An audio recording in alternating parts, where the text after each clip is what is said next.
So, small side note, throughout the entire video, I will pretty much just teleport around, and that's because I filmed this in like 5 different locations, so if you're wondering why I keep moving around, that's why.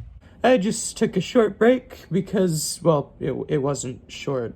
Yeah, I'm back, so yay. So every time I go to visit my grandparents, I go to see a movie in theaters with them, and this Christmas was no different. Usually when I go to see a movie with them, it'll either be pretty good or absolutely terrible. I really did not want to watch Clifford the Big Red Dog, which is what they wanted, but by some miracle, it stopped being shown in theaters the day we were going to go.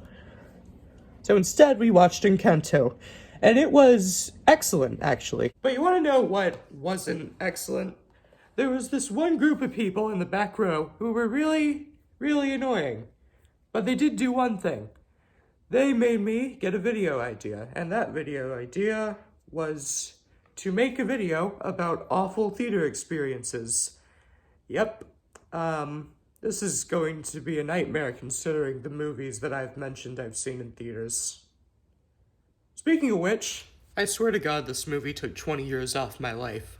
My opinion on it still has not changed at all. It is still an awful, terrifying, boring, and disgusting film which no one should ever see.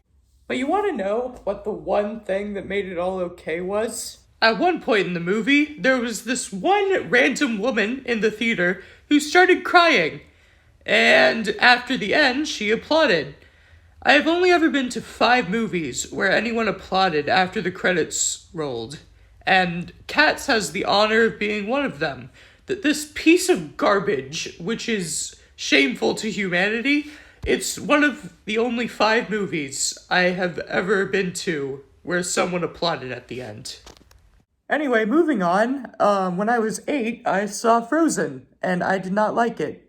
I think it's okay now, but as an 8-year-old, princess movies were not my cup of tea. And do you want to know what made my first experience watching it worst? There was one kid who was watching it who kept screaming the entire time.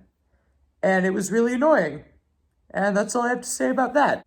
Oh yeah, also, when I went to see Solo: A Star Wars Story, there was this one guy who took his phone out and started recording out of nowhere, and then he noticed me looking at him, so he stopped.